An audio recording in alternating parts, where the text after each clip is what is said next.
এই তীব্র দাবদাহের মধ্যেও দেখুন বন্ধুরা, গাছটি কত সুন্দর এবং সতেজ আছে। হ্যাঁ, চন্দ্রমল্লিকা গাছে 2 থেকে 3 হাজার ফুল পেতে হলে এখন থেকেই চন্দ্রমল্লিকা গাছ কিন্তু বসিয়ে ফেলতে হবে। আমার চ্যানেলে ধারাবাহিকভাবে চন্দ্রমল্লিকার একটি সিরিজ আসছে, অলরেডি একটি ভিডিও চলে এসেছে। কিভাবে চন্দ্রমল্লিকার গাছ প্রতিস্থাপন করবে সেই ভিডিও চ্যানেলের প্লেলিস্টে পেয়ে যাবেন। এরপরে আর কিছুদিনের মধ্যেই কিভাবে প্রথম চন্দ্রমল্লিকার টব পরিবর্তন করবেন সেই ভিডিও খুব শীঘ্র চলে আসবে।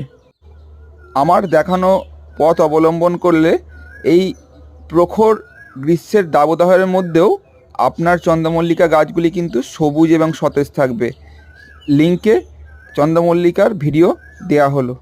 ধন্যবাদ।